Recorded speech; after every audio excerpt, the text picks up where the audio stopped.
Pues como ya les explicaron, me llamo Vladimir y les doy la bienvenida al... ¿Cómo se llama? Museo Cabañas. Museo Cabañas. Museo Cabañas, ¿están seguros? Sí. Centro Cultural Cabañas. No, así se llamaba antes. ¿Cómo se llama ahora entonces? Museo Cabañas. ¿Se llama museo? Sí, aquí dice. Ahí dice museo, ¿verdad? ¿Le conocen algún otro nombre? Hospicio Cabañas. Hospicio, ¿cierto? ¿Qué pasa aquí? Museo es un nombre que van a encontrarse en mi nalga izquierda, aquí en mi camisa, en sus boletos, pero el nombre legítimo, el nombre con el que todas las personas reconocen este espacio es hospicio. ¿Por qué? Porque este edificio durante 152 años fue reconocido con ese nombre. Es decir, de 1828 hasta 1980, este edificio fue una casa de asistencia. La parte trasera era una escuela primaria. Estas habitaciones eran para cuidar mayormente a niñas y niños, pero prácticamente cualquier persona que no tuviera refugio o alimento podía pasar aquí el tiempo que fuera necesario. ¿Saben cuál es el país más pequeño del mundo? Puede que el Vaticano, ¿cierto? Habría que ver si Liechtenstein es más pequeño. El dato que yo suelo usar es el Vaticano. Tenemos que ir. Tenemos que ir probablemente. Este edificio mide la mitad del Vaticano. Y si hablamos de un espacio que ha servido para el refugio y el cuidado de las personas de este tamaño, eso nos habla de que Guadalajara ha tenido mucha desigualdad, ¿cierto? Seguramente ya les han contado, las personas que vivimos en Guadalajara, por hablar en grandes rasgos, de que la gran concentración de la riqueza de la ciudad está al oeste. Allá es donde está la arquitectura de Luis Barragán, las esculturas públicas en su mayoría, los centros comerciales. Y de este lado, entre más uno se va hacia el este de la ciudad, más se encuentra con casas medio destruidas o con la construcción a la mitad, en espacios donde abundan personas que se dedican al trabajo de manera al margen de lo legal, digámosle, y una mayor concentración de personas de los pueblos originarios. Si así están las cosas en 2023, imagínense qué fue lo que se encontró Juan Cruz Ruiz de Cabañas y Crespo en 1796.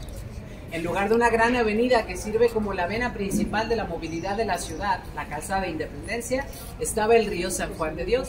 Entonces, al ser la cuarta fundación de Guadalajara, se decidió ese río como el margen de la ciudad.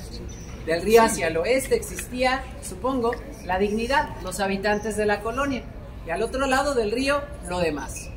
Cabañas se supone que iba a ser el arzobispo de Guatemala, pero prefiere quedarse aquí y utiliza sus ahorros y un poco de la diócesis de la Nueva España para montar la Casa de Caridad y Misericordia, un edificio que mide el equivalente a 782 ballenas azules. Es decir, este espacio simétrico con 106 habitaciones, 23 patios, 78 pasillos, 2 capillas y 459 de estos arcos de piedra. La simetría se ve a primera vista, ¿cierto?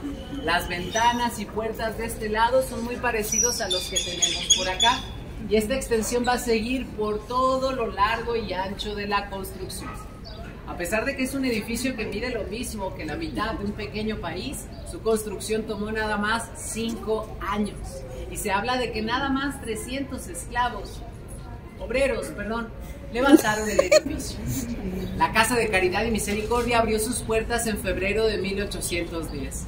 Pero en agosto, un grupo militar toma el edificio como su cuartel por la inminente guerra de independencia de México. Y como que esos soldados no tenían periódicos ni acceso alguno a la información porque estuvieron aquí 7 años después de que se acabó la guerra y 4 años después de la vida del obispo. En 1828 un grupo de monjas recupera el edificio, españolas también, y le da ese famoso nombre de hospicio en homenaje a su fundador. Este lugar se va a volver un cuartel militar en al menos otras 7 ocasiones, entre ellas otra de las grandes guerras de la historia de México, la Guerra de Revolución Mexicana. Palabras más, palabras menos, el motivo de la revolución fue la desigualdad. Porfirio Díaz, un presidente que tenía como lema de elección no a la reelección, decidió quedarse por más de 30 años en el poder y trajo quizás varias tecnologías y formas de desarrollo, pero solo al centro del país y solo a sus amigos, que casualmente no eran precisamente habitantes originarios de México. La desigualdad hizo que la guerra sucediera y la desigualdad no se terminó a pesar de que la guerra sí. En 1922 México era en un 90% analfabeta y en un 60% indígena. Y era necesario hacerles saber a las personas que el país iba a pasar por grandes cambios porque así lo requería el siglo XX. Pero obviamente para permitir que estas nuevas empresas, fábricas y personas extranjeras llegaran a la nación sin alertar a nadie, algo se tenía que hacer. Y el gobierno de México optó por quizás la mejor decisión, la educación. Surgieron la Secretaría de Educación Pública, que le enseñó a leer, escribir y hablar español a todas las personas en el país, o eso intentaba, y el nuevo muralismo mexicano. Una pandilla de 260 pintores, la mayoría de ellos comunistas, que de 1922 hasta finales de los años 90 estaba pintando la nueva identidad de México. Pero hablar de cosas nuevas significa que las cosas surgen de la nada o que había algo antes.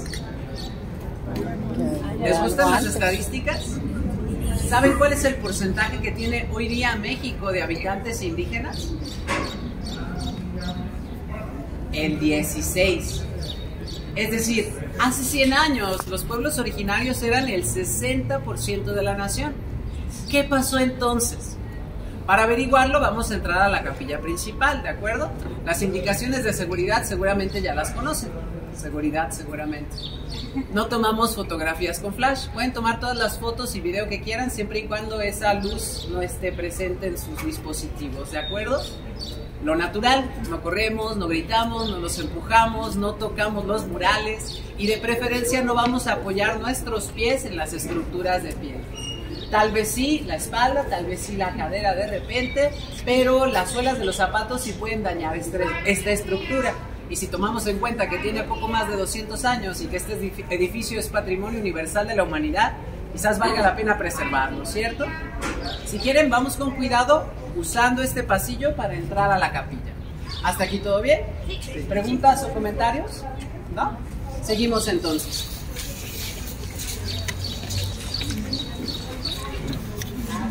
Ay, perdón.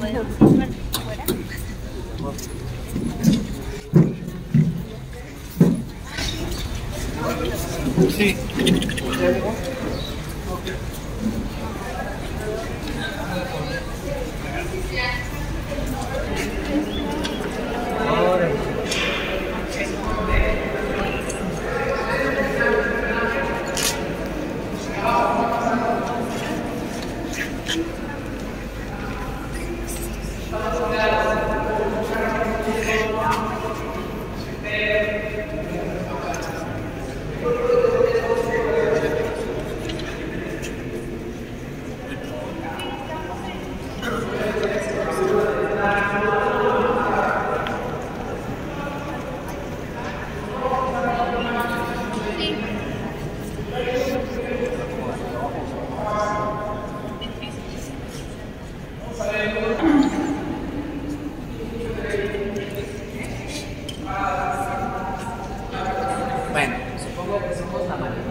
No voy a estirar mucho la voz para no molestar al otro grupo y 15 para las 5 comienzan a cerrar las salas de exhibición. Entonces tal vez el recorrido no va a ser tanto un diálogo como nos gustaría porque pues hay muchas cosas que abarcar, ¿cierto? Hace rato les decía que el muralismo tenía que construir la nueva historia e identidad de México, implicando que había una vieja identidad que estorbaba. Y si ponemos en relación cómo cambió la totalidad de los pueblos originarios en México, creo que se entiende cuáles eran las identidades que ya no cabían en México, ¿verdad? A todo mundo le estaban obligando a hablar español, porque esa era la lengua oficial del país, al menos hasta 2011. Y la identidad oficial que las y los muralistas tenían que pintar era la de los mestizos. Cuando hablamos de personas mestizas, a grandes rasgos decimos que es alguien que podríamos decir es mitad indígena y mitad español, en el contexto de la colonia. Pero si hablamos en sentido práctico, era la manera en la que una persona de la colonia podía decir que a su hijo no lo esclavizaran, a pesar de que tenía rasgos propios de los pueblos originarios, asumiendo que las personas de los pueblos originarios y las personas españolas realmente tuvieran diferencias en el cuerpo muy significativas. ¿Eso qué significaba? Los muralistas tenían que construir una historia de México donde los pueblos indígenas casi siempre solo se veían como esas criaturas de la conquista. Guerreros jaguar, mujeres desnudas vendiendo flores, o en el caso de José Clemente Orozco, si lo ven aquí arriba, un cuerpo sometido que está rogando para pedir perdón, o una serie de cadáveres alrededor de un caballo que parece tener rostro de esqueleto. La indicación era hacerle saber a los pueblos originarios que la invasión de los españoles había enriquecido su manera de ser y de pensar. Y si bien es verdad que la identidad mexicana actual tiene rasgos de ese momento histórico, pensemos que no se hizo de la manera más amable. Primero pensemos en los pueblos originarios saliendo a las calles y viendo estas pinturas y dándose cuenta que no aparecían en ellas. Las personas del siglo XX eran todas mestizas y ya no indígenas. Y que además de eso, este discurso de blanquear México le sirvió a las empresas que estaban viniendo para extender esas ideas. ¿Han escuchado, por ejemplo, en las calles de esta nación esa frase tan popular de cásate con una güerita para mejorar la raza? ¿Han escuchado hablar, por ejemplo, de los grandes personajes indígenas de la historia de México? ¿Quiénes serán? ¿Quién, por ejemplo? Que nada más le puede ser, ¿no? Ahí está uno. ¿Alguien más? Un nombre de un plano. Tenemos dos. ¿Algún otro personaje indígena? Indígena. ¿Algo más? La Malinche. Moctezuma puede ser. La Malinche, no, Malinche. ¿Qué se llamaba? Marina, en realidad, claro. Malinche no es una palabra náhuatl que significa la traidora. ¿Qué pasa aquí? La mayoría de estos personajes son de la conquista, ¿cierto? Pero México es un país que tiene más de 200 años de haberse formado. En esos 200 años, ¿qué estaban haciendo los pueblos originarios? ¿Desaparecieron porque sí? O salían a las calles y les decían que mejoraran su raza, que las cosas que hacían eran de nacos, el pulque era de criminales, que la gente fina toma cerveza. Entre esas y otras cosas fue lo que cambió México a lo que más o menos tenemos hoy. Que apenas en 2011 se reconocieran las otras lenguas de México sobrevivientes como igual de oficiales que el español. Eso puede hacer sonar el nuevo muralismo mexicano como un proyecto terrible, y tal vez sí lo fue en cierto sentido. Pero por el otro lado, la mayoría de los pintores son líderes populares. Están invitando a los trabajadores a que luchen por su dignidad. A través de huelgas, sindicatos, bloques feministas y antirracistas, México tuvo un desarrollo social inigualable, que desgraciadamente se vino atrás en los años 70, pero que en su momento fue muy provechoso. Por ejemplo, que hoy día México todavía tenga acceso a la salud de manera gratuita, al menos para los trabajadores, es producto de la lucha que estos pintores estaban llevando. De entre esos 260 pintores, casi siempre hablamos nada más de 3 hombres. El nefasto esposo de Frida Kahlo, David Alfaro Siqueiros y el hombre que hizo estos trabajos que tenemos aquí alrededor, José Clemente Orozco. Orozco tiene una historia muy particular. Él quiere ser pintor desde que tiene 6 años, pero a los 13 años, claro que sus papás le dijeron que se iba a morir de hambre. A lo mejor se buscara otra cosa y así hizo. Estaba estudiando para ser ingeniero, pero resulta que como es muy bueno diseñando planos, se le hace fácil abandonar su carrera y acercarse a las constructoras, a los arquitectos para vender su trabajo. Al mismo tiempo se dedica a vender pirotecnia. Y con 20 años, uno de esos jóvenes que hoy en día le estallan las manos. Se le queman las dos, se le revientan los tímpanos, se le daña la vista y el corazón. Las heridas de su mano izquierda se gangrenan y se la tienen que mutilar.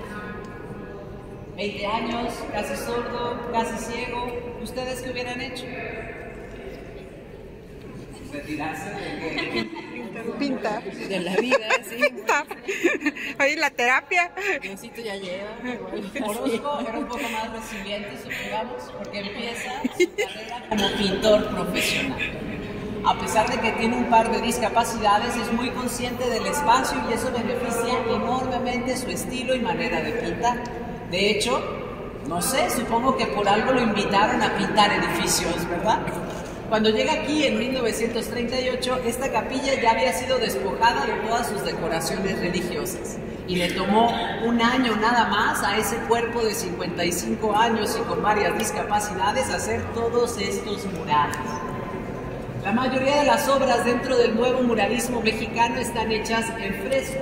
Esta famosa manera de decorar edificios para que sus pinturas estén allí eternamente o al menos durante unos 5 siglos que perfeccionaron las tortugas ninja. Claro que se acuerdan de las tortugas ninja, ¿verdad? Michelangelo, por ejemplo, Donatello, Rafael. El fresco existe desde que existe la humanidad, pero el fresco que hicieron los pintores del Renacimiento es el que hace que a sus 85 años estas piezas se vean como nuevas. Si vemos, por ejemplo, este trabajo con el obispo Cabañas, tal vez alcanzan a notar que la obra está dividida en 3 partes. Hay una primera línea donde cambian los tonos del rosa de esa pared por encima de la cabeza de esa mujer que parece ser la más alta. ¿Ya la vieron? Y debajo, por encima de los pies de esta mujer, hay otra línea similar, casi transparente, como si fueran marcas de humedad, ¿cierto? Estas son precisamente marcas de humedad. Una mezcla de polvo de mármol, arena y cal muerta se agregaba en el orden de estos tercios y tenía que pintarse en un margen de aproximadamente 3 horas. Una vez que el fresco se seca, los pigmentos son absorbidos por la pared y se usa fresco en este proyecto mexicano para hacerle homenaje al fresco que hacían culturas como la maya, que de hecho el templo de Bonampak, un templo lleno de pinturas, se hizo 200 años antes que la famosa Capilla Sixtina de Miguel Ángel. Entonces era otra manera de enfatizar en la unión de las culturas.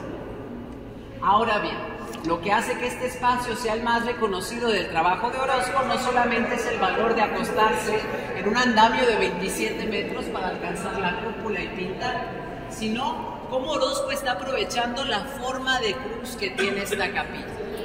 Si vemos, por ejemplo, en estas 3 bóvedas, nos encontramos con este paradigma de las ideas y creencias de los españoles a la hora de la colonia y también durante la Guerra de la Conquista. Por ejemplo, esta primera imagen nos muestra un fraile con cara de pocos amigos, sosteniendo una cruz muy afilada, una persona indígena a sus pies que parece implorar por piedad, y un cuerpo de un ángel mecánico que sostiene un lienzo manchado de sangre. ¿De qué nos habla esta pintura? Orozco propiamente no nos dio la interpretación de ninguna de sus piezas, porque así como no tenía la intención de hacernos seguir ningún partido político, ningún líder de esa clase, tampoco se sentía con la facultad de obligarnos a encontrar ciertas ideas o cosas en sus pinturas. Entonces, si de repente las conclusiones que yo les doy no les parece que se ajusten a las pinturas, están en su derecho de pensarlas distinto. Regresando a esta pintura, que ese lienzo esté manchado de sangre, que esa cruz estén tan afiladas, nos hablan de ese supuesto proceso de purificación, la evangelización de los pueblos originarios. Luego de 50 años de terminada la Guerra de la Conquista, se determinó que los pueblos originarios sí eran personas. Entonces ahora tenían la obligación de hablar español y creer en el catolicismo. Luego de eso tenemos una figura que es quizás de las más impresionantes de este conjunto. Un caballo con 2 cabezas. Normalmente, ¿cuántas cabezas tienen los caballos? 3, ¿no? Y cuando se sube al caballo un ser humano, ¿cuántas cabezas tiene? Una, ¿no? La cabeza del jinete. En el caso de la conquista, los caballos terminan siendo la herramienta más poderosa a disposición de los españoles. No había nada tan parecido a un caballo en el continente americano en el siglo XVI, de modo que ellos los describen como si fueran perros muy grandes, como si el jinete fuera la cabeza inteligente del animal. Y si te encuentras con una criatura que supera los 2 metros y que te dicen es carnívora, ¿no sentirías que viene sobre ti el peso de la muerte? Y la muerte, ¿cómo suele ser dibujada? Como una calavera, ¿verdad? Quizá por eso las 2 cabezas y esos rostros desollados que parecen cráneos de caballo. Hasta aquí, ¿vamos bien? Ahora quiero que nos fijemos en esos dos personajes sobre la salida. Tenemos cuerpos mecánicos que tienen rasgos humanos. Piernas, brazos, narices, barbas. Si vemos máquinas que tienen la figura de un ser humano, diríamos que son ¿qué? ¿Y qué hacen los robots? Siguen órdenes, ¿verdad? Yo programo al robot para que haga toda clase de tareas. Además de que se ven como robots, tienen el pecho abierto, ¿cierto? ¿Qué les hace falta? Con esta idea en mente, vamos al otro lado de la cabeza.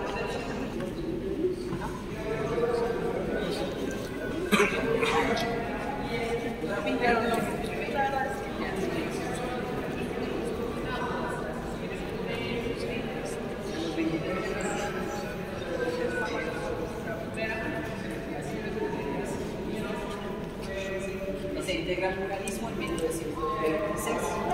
Es que nos revela sobre el Consejo del Muralismo.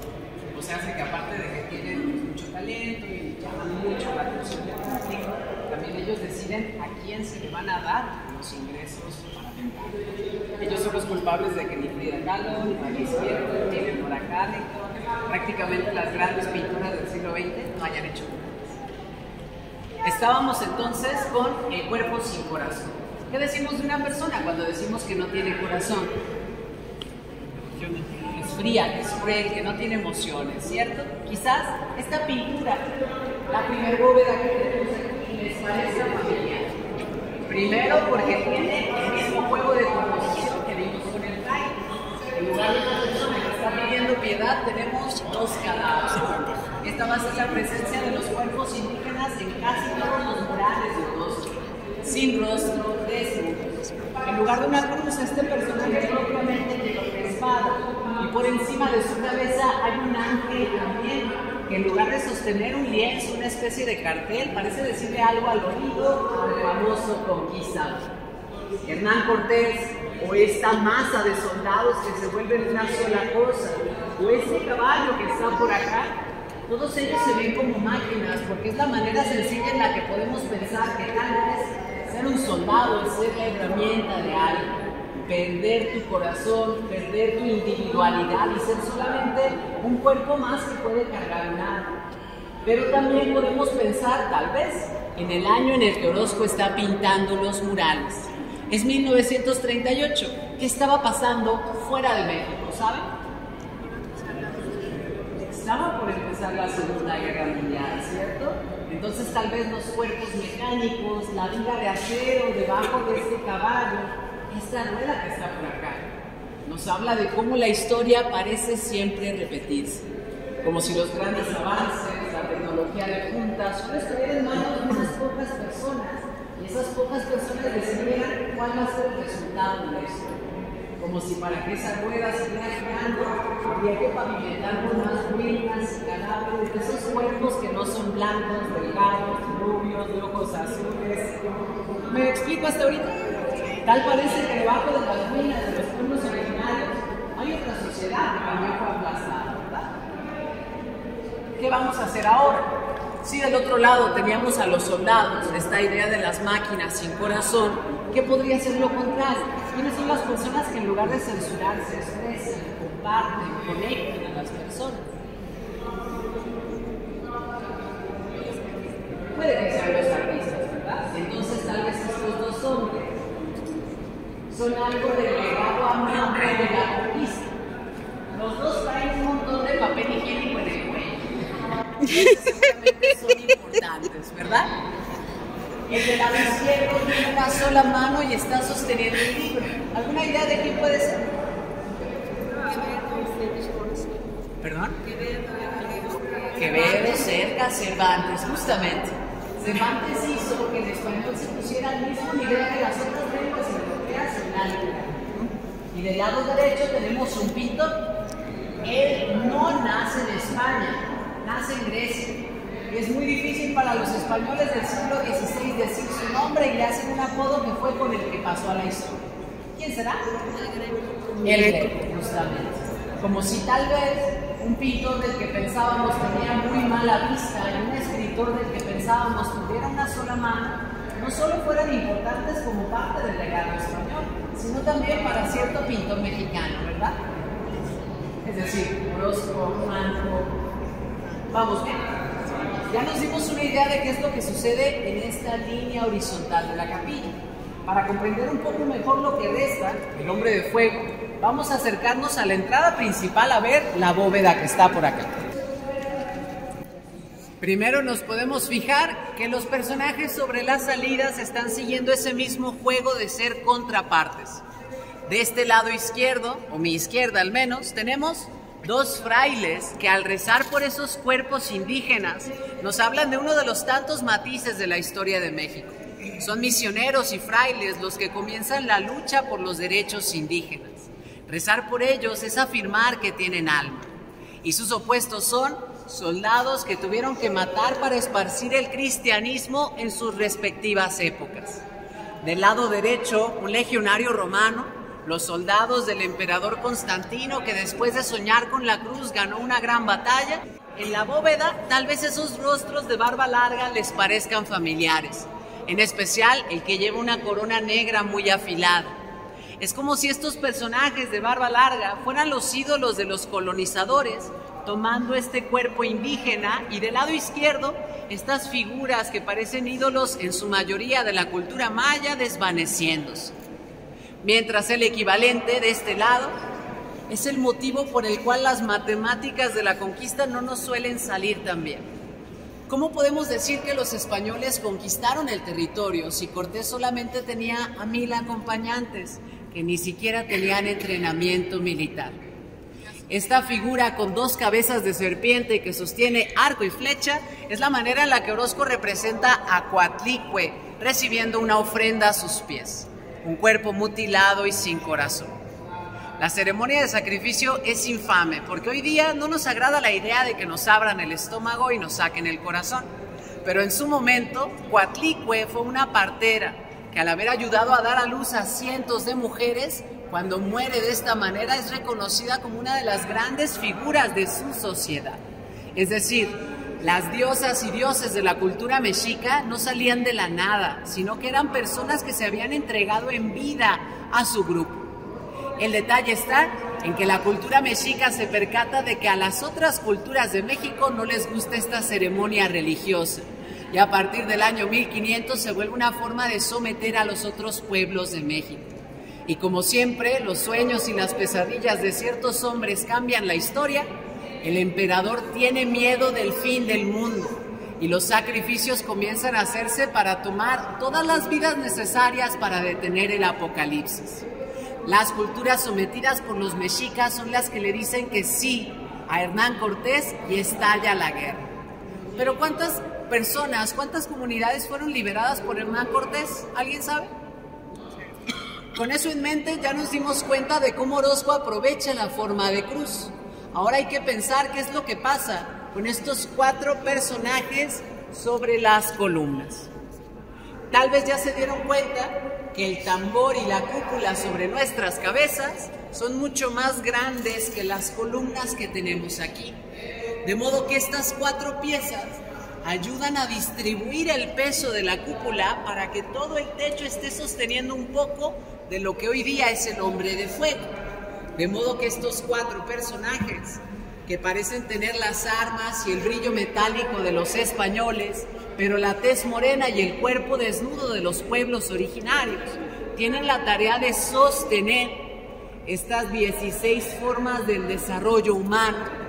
El cuerpo de un actor sin cabeza, una mano que pinta, un cuerpo que cruza el océano, el mito de Ícaro, un montón de trigo, la máquina de imprenta, un largo etcétera. Y quién sabe si hay que alcanzar, como hacen los hombres mestizos con los rifles, el fuego que lleva el cuerpo en llamas, o hay que esperar a que el cuerpo del hombre de fuego, como hacen estos hombres con las espadas, baje para quitarnos esta terrible historia que tenemos alrededor. Las interpretaciones detrás del hombre de fuego pueden ser tantas como personas visitan el museo todos los días. Muchas veces la primera interpretación que surge aquí es que ese es el demonio. ¿Qué tal que tan terrible ha sido la historia que ese va a ser el final de los seres humanos, verdad? Otras personas podrían decir que no es casualidad que el brazo derecho y el rostro del hombre de fuego estén ardiendo. ¿Qué tal que se trate de Orozco, con esta nueva determinación para pintar a pesar del accidente? ¿O qué tal si pensamos en que nunca hemos tenido pelo suficiente para sobrevivir al frío desnudos? Que la carne cruda nos puede matar, que no podemos luchar mano a mano ni con lobos ni con osos, y por eso alguien nos dio el fuego. Todos los pueblos originarios del mundo tienen una historia similar. Según los griegos fue Prometeo, según la cultura náhuatl fue un tlacuache, pero alguien nos dio el fuego y eso representó el origen de nuestra transformación del mundo. Ese fuego es entonces, quizás, las máquinas que imprimen órganos en 3D, el internet, el alumbrado público, Minecraft. Pero ese fuego es entonces también los drones con metralletas que matan a granjeros en ciertas partes del mundo. Las bombas nucleares que son quizás 40 veces más fuertes que la de Hiroshima. El hambre, todas estas nuevas enfermedades que estamos gestando por nuestra negligencia y el avance de solo ciertas personas. La pregunta que siempre nos hacemos en torno al hombre de fuego es: ¿está subiendo porque ese fuego representa cómo nuestras habilidades nos han llevado a través de la historia? ¿El hombre de fuego está superando la conquista? ¿O está cayendo porque otra vez estamos en un momento histórico muy similar al que tiene ese primer nivel del techo? Para saber si el hombre de fuego sube, baja, se mantiene, camina o qué está haciendo, vamos a intentar ver el cuerpo en llamas al mismo tiempo que caminamos haciendo un círculo. Si seguimos el mismo sentido, es menos probable estrellarnos o tropezarnos. Vean el hombre de fuego mientras caminamos alrededor y nos vemos de vuelta por aquí para saber hacia dónde va. Si quieren, vamos así como en este sentido, viendo el hombre de fuego, ¿de acuerdo?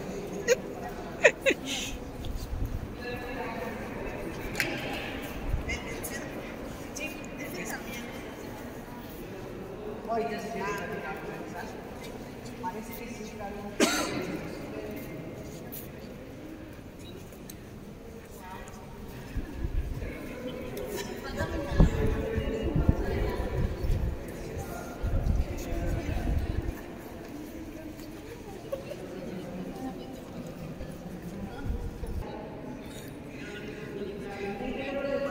Es una ilusión óptica, pero muy padre. Hacia la cima de México.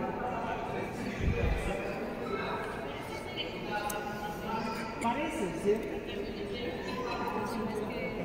Tenemos esta idea generalmente de que el hombre del fuego se mueve. Puede ser con nosotros, puede ser hacia arriba, puede ser que esté cayendo.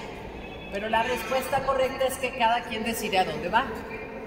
Lo que Orozco está haciendo es un juego de geometría aparentemente sencillo. ¿Qué figura hacen los brazos grises alrededor del hombre de fuego? Ese círculo es el que nos hace creer que el hombre de fuego se mueve, porque caminamos un círculo también aquí abajo. Mientras que la cabeza del hombre de fuego, la boca del personaje con el rostro azul y la oreja del que tiene el cabello hacia atrás son las puntas de un triángulo. Ese triángulo sutil, prácticamente invisible, hace que el hombre de fuego se mantenga en su lugar, es decir, que no siga la composición circular de los brazos. Entonces, como el hombre de fuego no puede moverse, pero es muy llamativo y solo lo vemos a él, por eso pensamos que flota. Es parecido a lo que pasa cuando vamos manejando y vemos la luna. Parece que la luna se mueve con nosotros, ¿verdad? Pero luego chocamos por estar viendo la luna. Y a eso sumen el esfuerzo de Orozco, casi sordo, o sea, con muy mal equilibrio y una sola mano, de subir y bajar un andamio de 27 metros un par de veces al año. Hasta aquí, ¿cómo va? ¿Todo bien? ¿Sí? ¿Les parece si vemos un mural más? Sí. Después de pintar el hombre de fuego, a Orozco le falta hacer una pared, pero le quedan 7 meses según su contrato de trabajo. Para que les den ese dinero sin perder más tiempo en Guadalajara, esta fue la última pieza que hizo.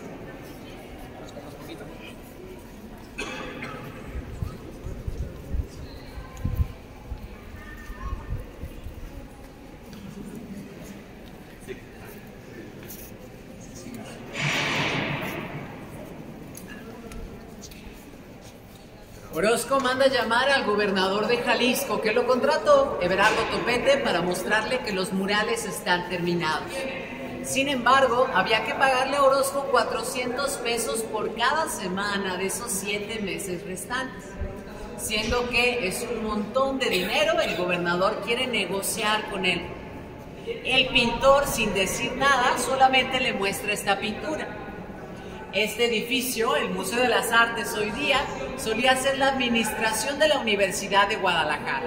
Tiene las primeras pinturas al fresco que Orozco hizo en la ciudad, y el edificio el gobernador recién se lo había dado a la universidad.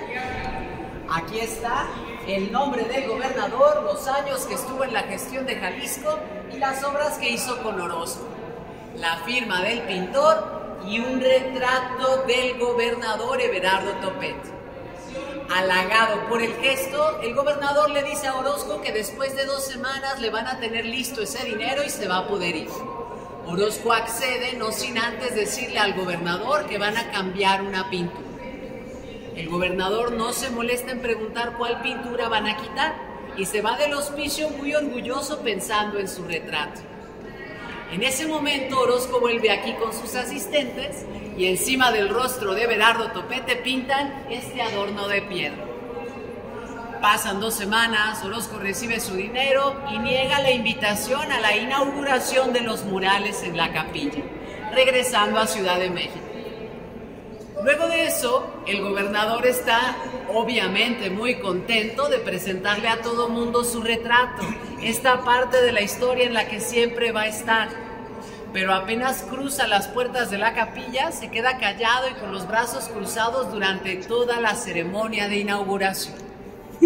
¿Quién sabe si se dio cuenta que fácilmente esta pieza podría verse como otra cosa?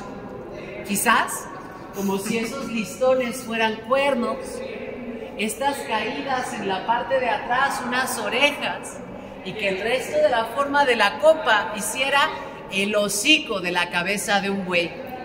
¿Alcanzan a verlo? Sí. Entonces Orozco siguió viviendo tranquilamente en la Ciudad de México y, como era de esperarse, a las niñas y niños no les gusta esta versión de la historia de México. Comienza a darse aquí misa católica y en 1949 fallece el pintor. Poco a poco más investigadores, artistas y periodistas están visitando el hospicio y cada vez menos personas viven aquí. De modo que en 1980 el hospicio cierra. Llevan a las niñas y niños a un nuevo hogar que también se llama Cabañas y hoy día sigue funcionando. Y para celebrar los 100 años del nacimiento del pintor, el 23 de noviembre de 1983, este lugar se vuelve el Instituto Cultural Cabañas. Patrimonio de la Humanidad desde el 97, museo desde el 2018 y el día de hoy engalanado con su visita. Sigo acá por si tenemos preguntas o comentarios. Quedan unos escasos minutos con esta exhibición abierta para que aprovechen a tomar fotos. Y gracias, nos vemos pronto. Gracias.